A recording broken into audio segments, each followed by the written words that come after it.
let's actually go back to the beginning of your love for yoga, because when you found yoga and started practicing it, I mean, I feel like now with yoga, you can find a studio on most corners or most cities. Yeah. Was it accessible to you at the time? No. So it was almost 17 years ago that I just fell in love with the practice. The light's green. I'm so entrenched with what you're saying. You're like, no, you better pay attention to the lights. That's my job. I'm just really concerned about the car. Well, it is a pretty hot car. It's amazing. So I wandered into a yoga class in probably one of the only studios in Cleveland at that time called Boomies, which I'm still very grateful for. And within a practice or two, was just in love with the feeling of breathing and moving. And even though my, life up to that point, I had been very engaged in like the physical body of exercise. So I was a runner, I was a swimmer, I raced mountain bikes, I did triathlon, I ran marathons, I, taught group fitness. I had always been really physical, even from probably, 6 years old. But I had never experienced breathing and moving in a very intentional, deliberate way, which is really what the physical practice of yoga is. No, you were trying to catch your breath with all of the other activity you were doing, right? Yes, I never thought about it like that. But yes, you're right. And so maybe that was it. It was that feeling of catching or somehow harnessing my breath that just for the first time made me feel like not just a body doing the exercise, but a body, a mind, and a spirit moving together. So I fell in love with not just how it felt to be practicing, but how I felt afterwards. It was at a time, though, that yoga was not mainstream. No one was really, it wasn't in the conversation of current topics, for sure. And even still considered a little on the fringe and maybe weird, a little bit weird. I was just talking to someone the other day who's really at the top of his game in health and wellness, and he said when he was practicing yoga in the beginning, people thought that he was strange, that it was like almost cult-like or something. Yeah, Mm-hmm. I think that's true. I think it probably in certain areas, maybe it was had progressed a little bit more, but it was definitely still at the beginning stages to catch the attention of the general public. Yeah. So, yeah. So you start practicing, you love it, and you had a different job. Like, what was your career in before? Well, ironically, we're almost driving past where I was working at that time, which was at the club at Key Tower, which is right over there. Yeah. And I worked for the club management company that managed it was kind of like an upscale business and sports club for anyone who's not familiar with it. And so I was doing sales and marketing at the club at Key Tower at that time, but I also was running their group fitness program. So I was still involved, with that sort of holding space for group experiences. And so I loved my job. I had a great job, but I was just all of a sudden had become so in love with yoga. And my husband said to me at one point, why don't you go do your teacher training? Mm-hmm. And at that time, it wasn't offered anywhere nearby. I went to Rehoboth Beach, Delaware, and worked with a psychotherapist who was also a yoga teacher. And I just did a 3-week immersion, and just my love for the practice deepened to a point where I drove home and wrote a business plan in my mind of how I could leave my job and open a yoga studio that would be a safe space for people to come and breathe and move. I think that is so cool that you took that jump and that leap towards something that you had a passion for, because there are a lot of people out there who they have their jobs. Yeah. Not necessarily a career, they have a job. And they hate it.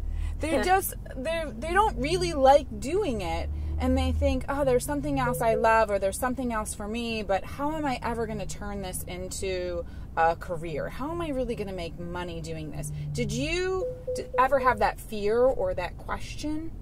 I just was so taken with the practice that I felt compelled to make it accessible to others. And I loved the feeling of the studio that I did my teacher training at.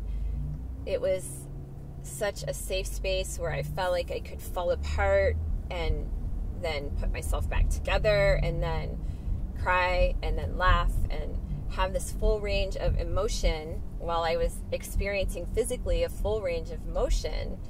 It was so compelling to me to figure out a way to come back to my home and create a space like that. And I was very lucky at the time to be married to a very supportive best friend who said, well, maybe you could just do the studio at night and keep your job. And I said, no, I'm committing the rest of my life to teaching yoga. And he said, okay, let's do this. I was really lucky that I had someone that was supporting that dream and vision. I could see it so clearly, that I was able to pretty confidently move forward. I do think, though, that the key factor to that is, of course, just being so in love with something, so certain that it's going to work, that, of course, nothing gets in your way because you're just so certain. When we did this episode of Driving Cleveland with Ty Lue, he talked about how he practices visualization. Is that something that, in your belief of what you knew you could do with your yoga studios and with Inner Bliss, you also practiced? Yes.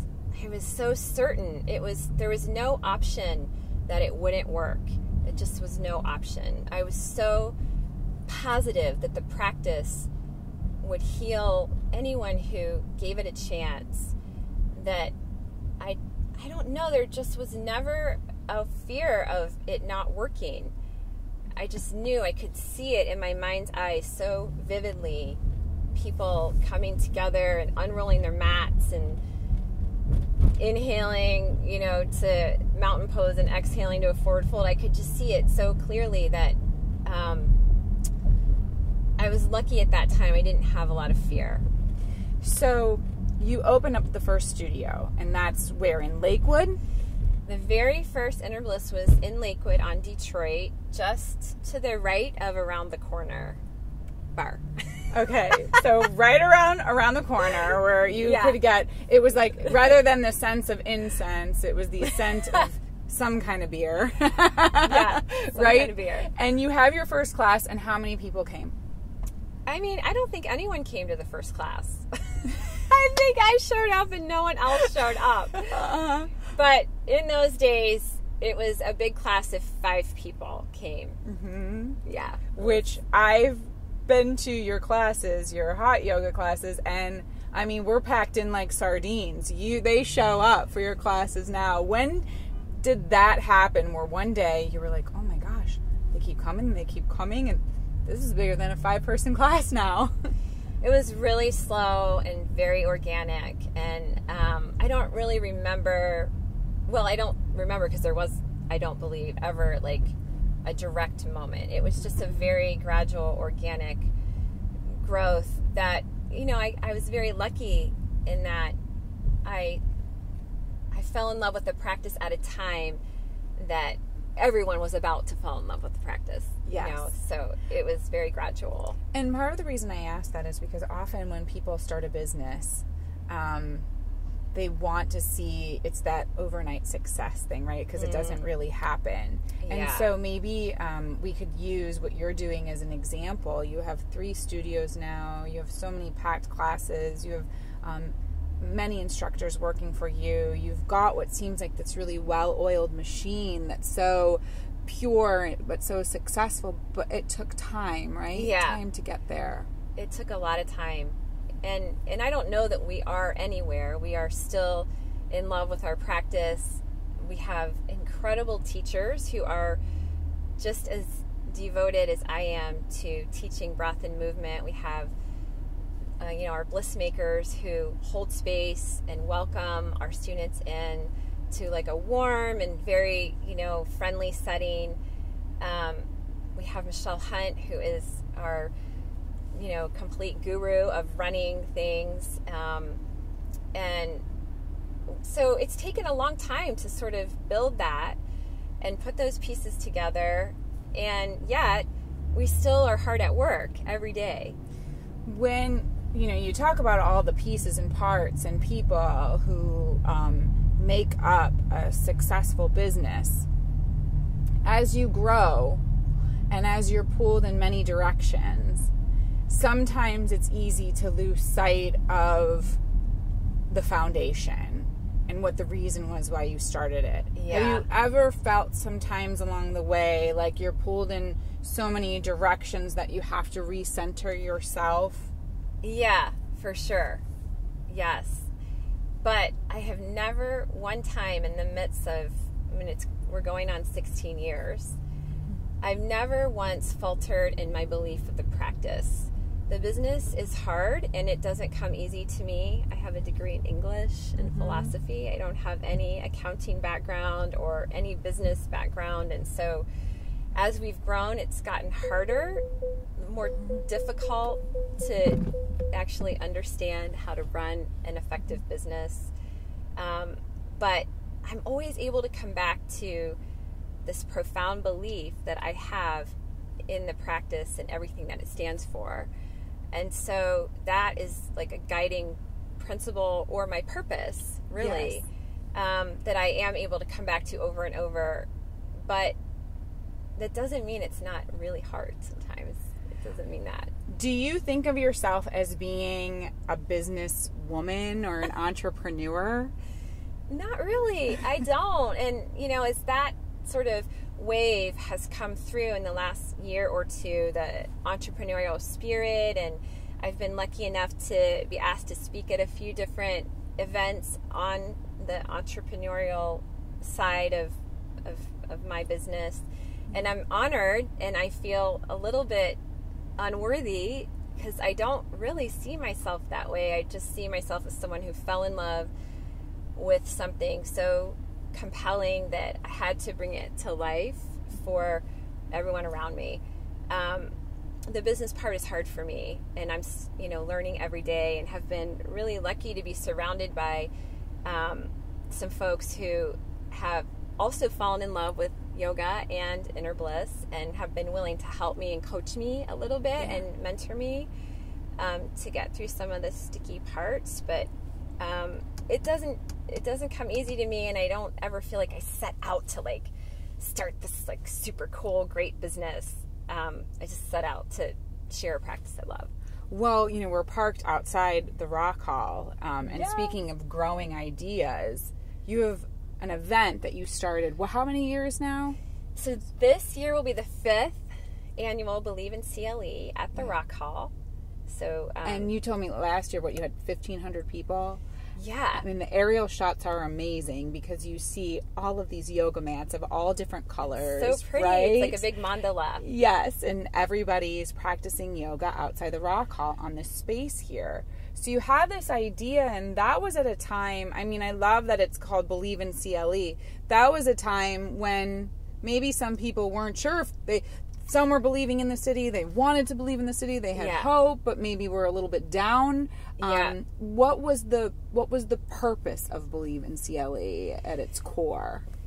Well, I think that's a great way to frame the question. What was the purpose? I think, so the first event we did in collaboration with Lululemon and Amy Basha and Adam Talako, and I had this idea to have a large-scale yoga event, which, again, at that time wasn't really happening, at least not in this area.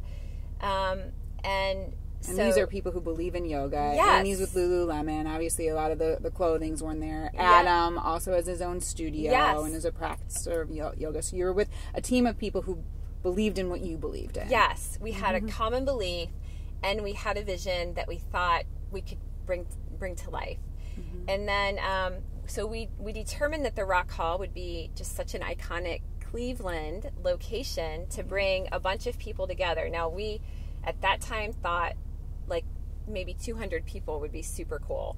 Yeah. And then we enlisted the help of Tim Mueller, who is an amazing champion for yoga and for Inner Bliss, and also has deep ties to the city. And he helped us convince the Rock Hall to give us a shot, because it was a new concept. Yeah. It was a new concept and a little bit hard to sort of wrap your arms around, especially if you weren't practicing yoga. So we got a yes. I will never forget the day that we got the yes.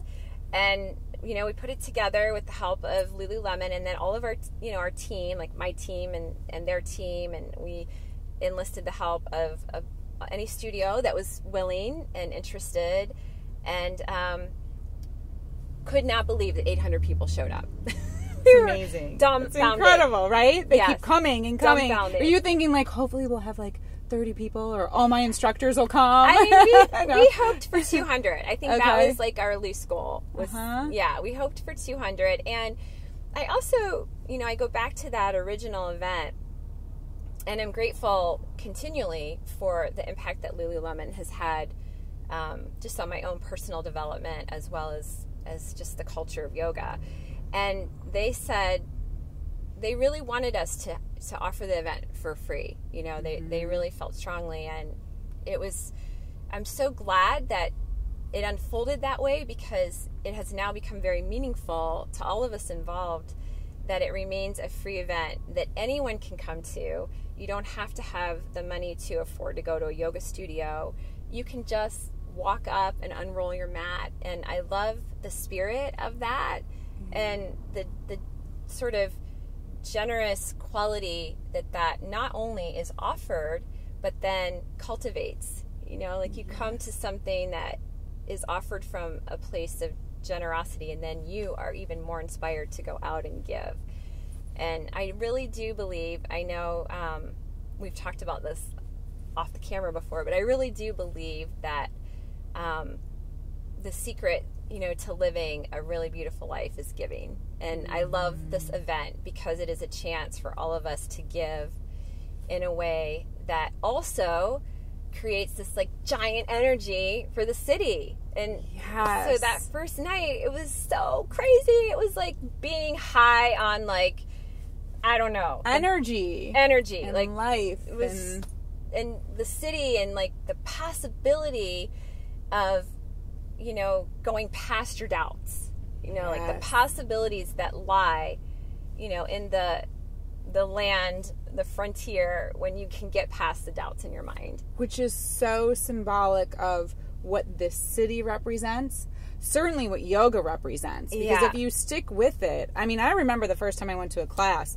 I was like, I'm just going to sit and watch. Because I was amazed by what people's bodies could do, and what I thought mine could never do. And while I'm still somewhat of a novice, over time I see how much my body adjusts and adapts. So it, again, that also represents possibility. So it's such a cool thing. Believe in CLE. So that's coming up on September 1st, and like you said, it's a free event, so people they come down, and they don't really have to do much, right?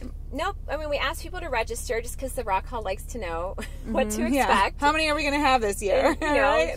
They like to know. We ask people to register, but there's no cost, and we're really excited this year. We partnered with the Rock Hall and an organization called Upcycle, and we're going to be collecting school supplies for Cleveland public schools. And we're not requiring people to bring something in order to get in, but we're asking, come and bring anything as simple as a box of crayons to maybe a backpack, or whatever, fill the backpack, whatever you feel compelled to give. And then they're going to... I know, I'm so excited. I love it because, again, it's just that what you talked about, giving. Yeah. Right? You're giving this event to people and to the city, and then they're bringing something, and it will affect children. Yeah. And it's a constant stream of giving. It's contagious. It really is. Mm-hmm. And so as you give, everyone around you is inspired to give. And as you are, willing to overcome your fears, your own fears, and everyone around you is inspired. I mean, it's just contagious.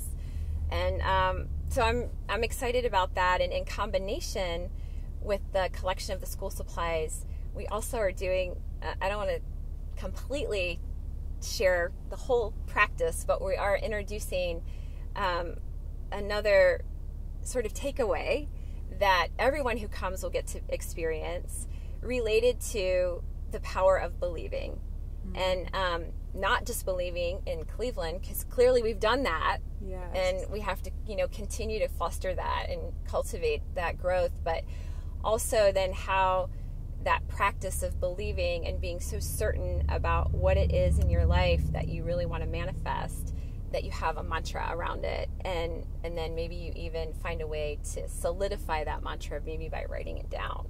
Mm-hmm. So we're going to introduce this really cool practice that we hope spreads, and we're going to provide everybody who comes, again, I don't want to say it completely, but everyone who comes will get something for themselves and then something to take away and give to someone else. Oh, that's cool. Just spread the practice of believing with such certainty and whatever it is that you want to manifest. Oh, that sounds amazing. It's going to be so cool. Well, Tammy, the show's called Driving Cleveland, and we're in probably the fastest, hottest car in town right now, in this Porsche Macan.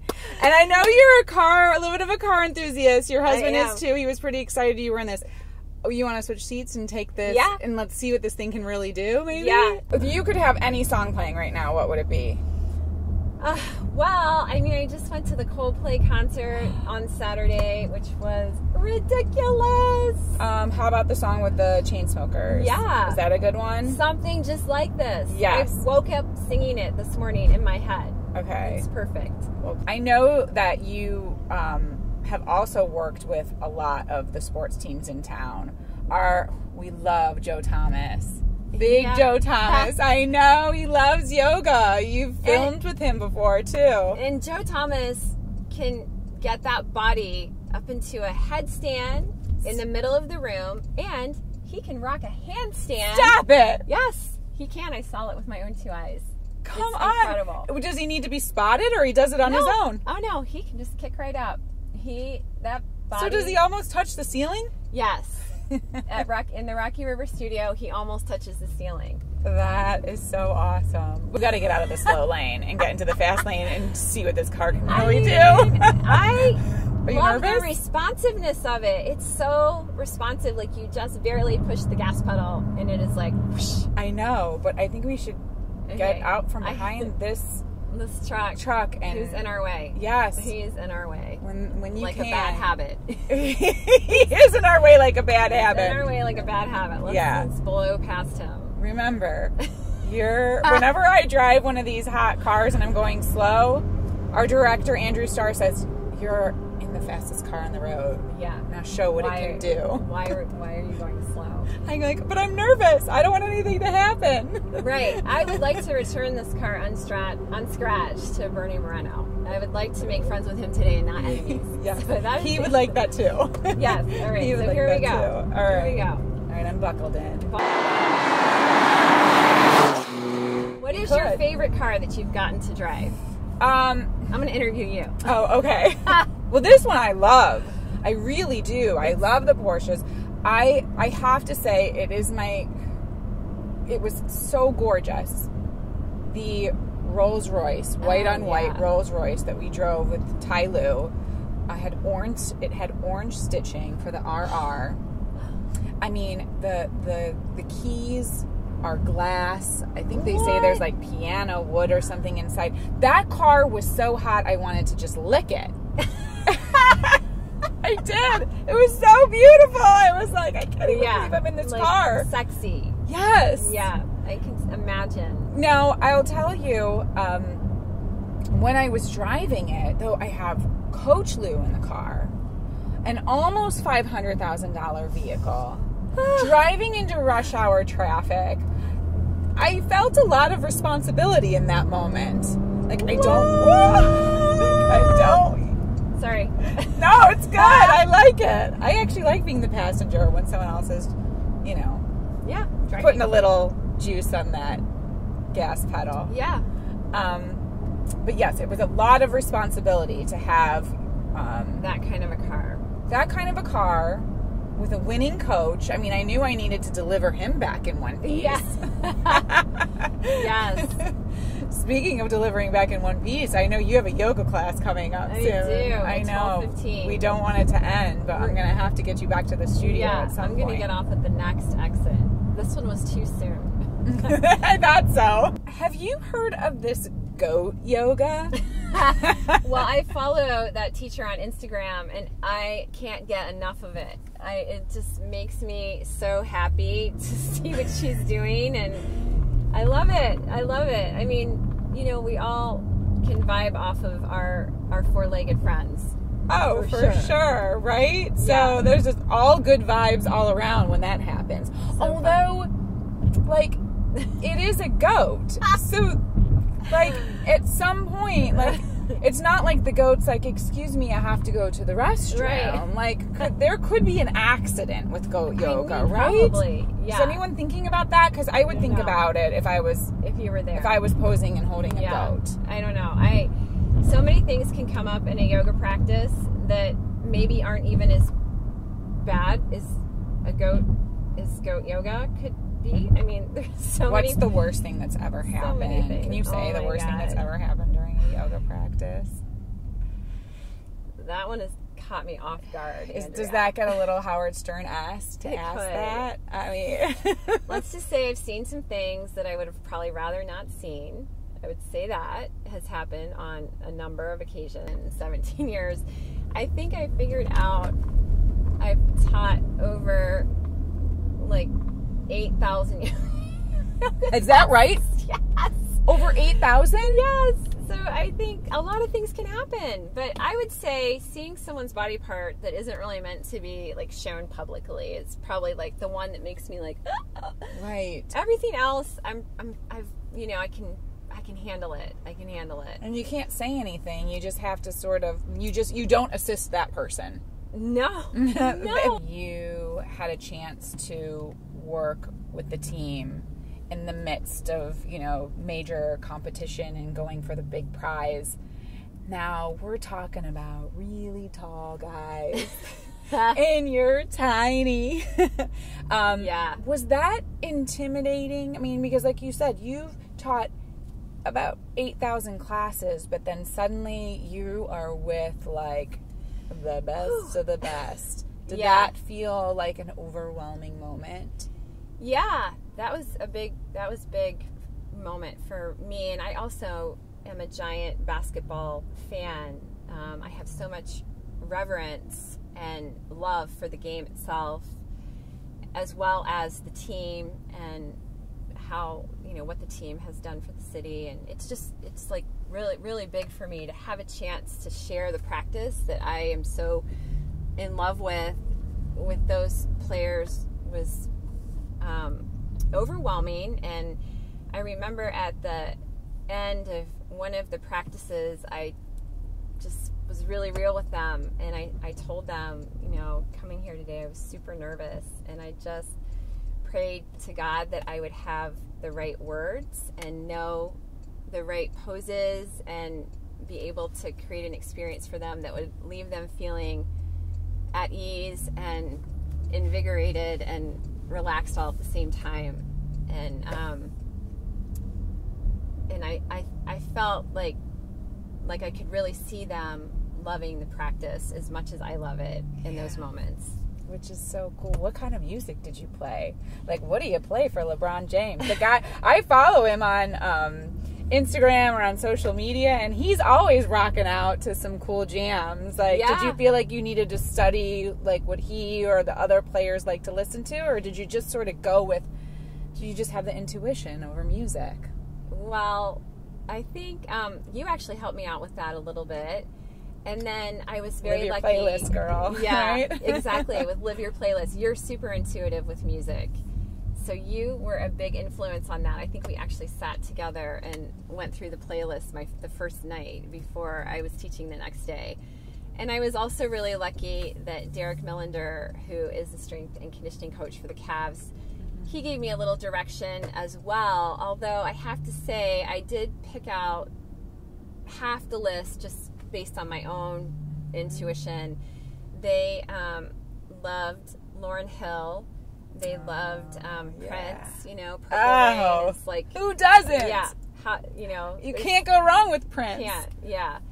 And I actually played a little Krishna Das, which was super well received, and then, you know, got some input on a few other pieces. So it worked out. I was very lucky to have so much support around that. Because if Joe Thomas has got the handstand down, I need to work on the handstand. I can teach you how to do a handstand in 5 minutes. Really? 5 minutes, I swear. Okay, maybe we should go do it now. Okay, let's try it. All right. Let's go do it. Let's go. Okay. Come on, Joe's here.